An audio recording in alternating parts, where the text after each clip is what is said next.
Do you ever find yourself having to recreate loads of different measures just so you can see year to date, period to date, quarter to date, or even various other ones where you want to do over 2 periods to see how they formed against each other? Well, I'm going to show you how you can actually do this by doing it one time using calculation groups. So with that in mind, let's jump over to my Power BI desktop. So in this example, I'm just going to be using a dashboard that I created last year. If you want to know how I created this, I've linked it in the description below. But what you want to be able to do to be able to create these calculation groups is download something called Tabular Editor. So what you do when you install it, you'll find it comes under your external tools. If you've got loads of other external tools, it would be in the one that would be at the end, depending on when you put them in here. I've only just got this one loaded in for this example, so this is why you only see it. But if you head over to sqlbi.com/tools/tabular-editor, that will take you to the free version, which is Tabular Editor 2. There is a commercial version, which has a lot of features that make it even more simpler to kind of do all the additional add-ons that you can get in Tabular Editor, like making it easier when loading in a bulk load of measures that you've already pre-created and then using the code to be able to put them back in. But again, you can actually do this in Tabular Editor 2. It's just a bit easier in Tabular Editor 3. But because I like to keep everything free for when you're learning, this is why I'm going to be using Tabular Editor 2, because it does exactly what you need.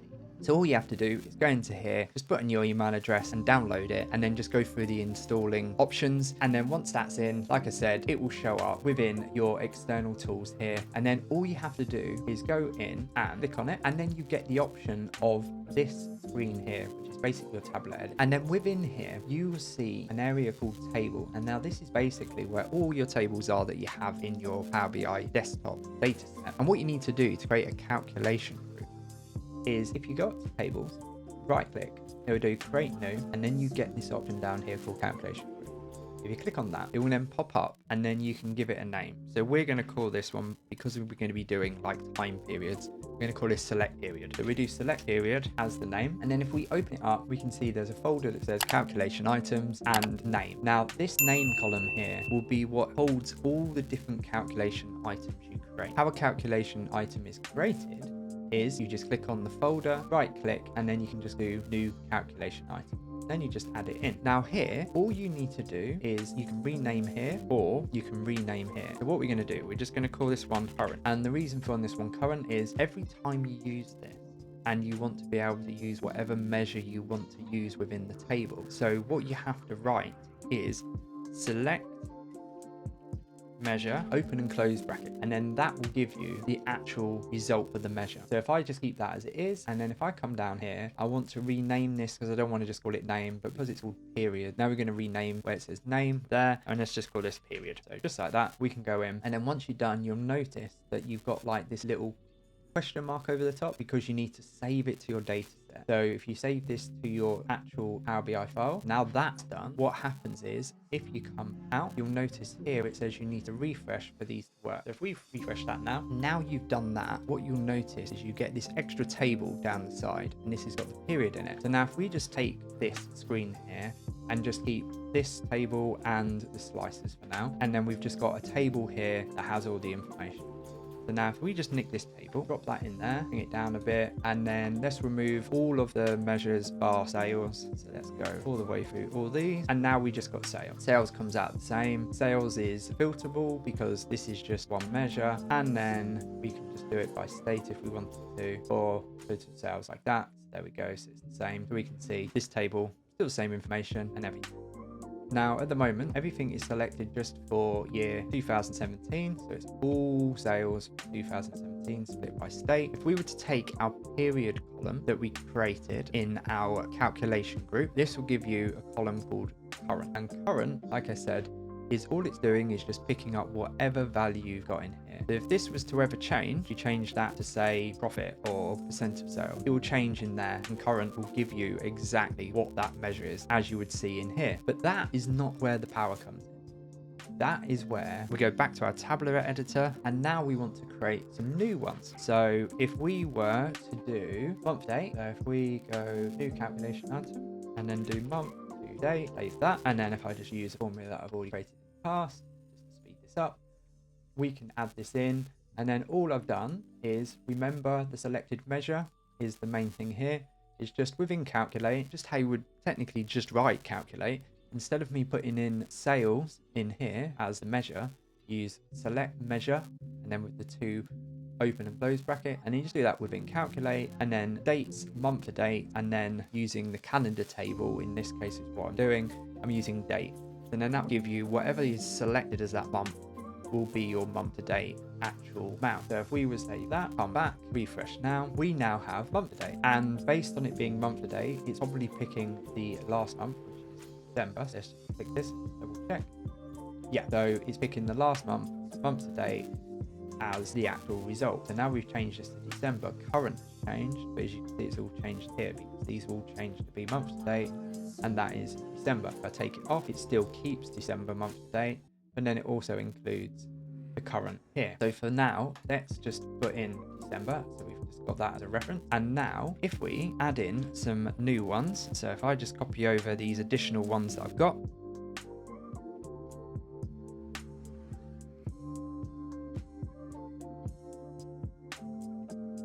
now what I've done is add in what the previous month is. So if I select December, it would give you the amount that was for November, month over month, which is done by using basically the same logic that you got here and here, and then just put them in a variable, and then just done a return on the names, and then just done minus current month versus the previous month. And then I've used year to date, which is just date QTD under the dates, and then the same for year to date, I've just used dates YTD. It just makes life a lot easier just to do this for now, just to show you working. Obviously, there's a lot more complex stuff when it comes to time intelligence, but for now, this is just to show you how you can utilize it just to get these bits of information.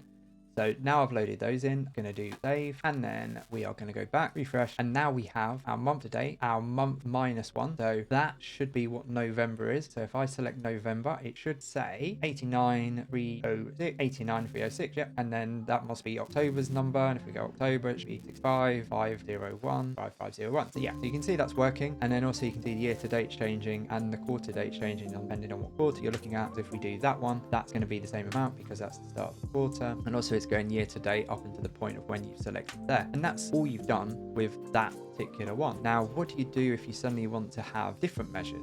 So now we want to see what the ATV is. You can just drop in ATV and it does it automatically.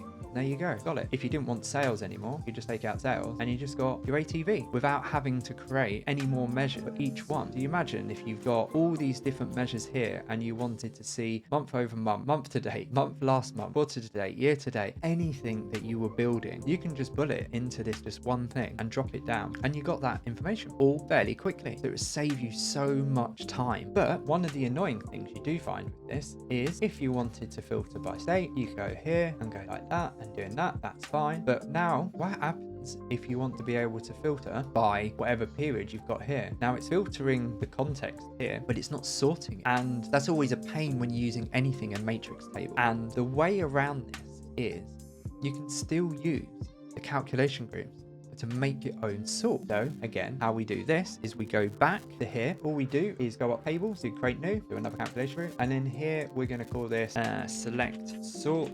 Yes, select sort. That. And then for this one, we're just going to call it sort, so we know, or call it period sort, something like that. We got measure there, and then all we do is change names. Let's change that to just sort, so we know what it's called. And then all we do is click on calculation items, do new calculation item, and then we're going to call this one year to date, because what we're going to do, we're going to do a sort that's by year to date. So what we want to do is almost say if something isn't selected, just do what it is, and if something is selected, use the ordinal sort be able to give you a sort. So within this table there's a thing called ordinal, and what this does, it shows you the order in which these are going in. This is saying -1, this is saying -1, and then this is saying -1, and then this is saying -1, and then this is saying -1, this is saying -1. So all it's doing is putting one in there, but in reality what you want to be able to do is just have them in an order that we can see here. So if you wanted to, you put them in separate order, but because that exists, you're going to use that as your means to be able to pick out how you want to be able to sort. So what we want to do is go back to our year to date under the select all, and then we want to start with an if, and then we come down, and then we want to go is filtered, and this is meaning that if it's going to be showing, like I say, the ordinal, we want to go is filtered, and then we do select ordinal. What if I can just type ordinal? It works, doesn't work like that. So we need to do select period, and yeah, I think I have it like that, and then open bracket ordinal, and then we want to do a close bracket, and now because we want that filtered, we want it to be whatever the select measure is. So selected measure, and then after that we then want to, was that done a full stop or was that done a comma? That's not what I needed, but yeah, you want to be able to do a comma there. And then if we do calculate, and then what we want to actually calculate is when this is selected, that is what's going to action. So I haven't spelled calculate right. There we go. And then we want to, again, select measure or selected measure. And then we want to be able to use what is within here, but it's when something is selected in here. So we actually want to put in this information. So if we just nick that and then we do period, because it's going to be this here. So whatever you name your thing there, this is the table. So whatever you name that table, you put there, and then you do ordinal. And then whatever this is, that table, whichever has all the calculation groups in, and then give you what the result is under the name here. And then once that's done, we do equals. And because we're using the year to date, we just do year to date, and then we do that, and then we do close bracket. And then because now we've finished that calculate bit, we now want to close bracket to be able to finish off if. So if we would just save that and then back, refresh now, and then let's nick this filter over here. And then if we come over, we're going to go to our select sort. Let's just replace this with that. Now we've got it here. And if we click on it, nothing happens. Apart from here, which weirdly, I never knew this happened before, but this causes tables outside of your calculation group to be filtered by whatever you put in here. So this is done year to date, which is correct, because if I take off December, you'll see 733, and then if I do December and then year to date, you'll see 733. So it's actually filtered there, but technically this table is no longer needed anymore. So what we can do, we can just get rid of that one, and we can just focus on the information we got here. Now, what you'll notice is I've selected this and nothing's changed. It's still showing by state, and the reason is you need to select what you're sorting by. So we want to select what we're sorting by, which is the value. So if we select that, we want to change that to descending, then it goes away. So if we were to then clear this, it will sort by current because it's sorting by first one, which is under that measure. But then if we wanted to change it to year to date as the sort, we do that, and then it sorts it automatically. And you can add one for every single one you want. Now there is one catch. I say one catch. If you were to then go, oh, I want to sort by state again. You sort by state and you're like, great. And now year to date stops. And then you clear year to date. And then you click on year to date again. Oh, it doesn't work. It's because now you've selected state to sort by is automatically moved again. You have to keep going back and then changing back to this. Just one thing that you just have to do. It's just a pain that you do get in Power BI. And also, one of the cool things about this is you can not only keep switching in your different values and everything, but if you wanted to make your life even more easier, you can pick and choose what you want. So we go, let's take that information here, let's switch that out with period, do that one. Now in here, you can now select which ones you want to show. So if you didn't want to show all of them, you just want to show month over month and the month, you can do that by just creating a whole nother filter that people can use and do it that way. Also, if you go to new parameter and do a field parameter, because let's say you didn't want to have to keep creating tables that have multiple measures in them, you can just create a field parameter in here and just take a bunch of your measures. Let's take ATV, margin, number of orders, profit, and total sales. Here we go. And then if we just do create, we'll add a slicer to the page, and now you've got your slicer in there. What we do, click on this table where we had ATV, we can just drop in value, get rid of ATV. Now you see all of the options up here. But if we go back and say, oh, I only want to see total sales, you can click on total sales and then shows you all that information. Now for, let's say we wanted year to date back in, you can actually still filter on these things once it's not there. But let's say if we just back in year to date, then we keep these ones as well, control, and there we go, we've got year to date, and then we can click on year to date, and then it doesn't work. And the reason why it doesn't work, because you have to go back in here and do total sales. And there you go. Now you've got your sort by year to date. But again, if you click on one of these, it then takes it away again because you've now changed what the measure is, and you have to keep going in and doing ATV or whatever one you selected just to then get your year to date. There are those little things where you have to think about when you use it, and also if you're going to have users using it, let them know if they ever change anything here. If they need to sort, they can then go up here and then change whatever it is on each one. Now, if anybody out there knows how to stop that from happening or how to sort of force it to work, please let me know in the comments below, because I haven't found anything that sorts that out yet. But if you are more interested in knowing more about build parameters and what other little tricks you can do, check out this video over here where I'll show you how to do it with a moving chart, be able to pinpoint where you want to see performance over time for different areas. So with that in mind, until next time.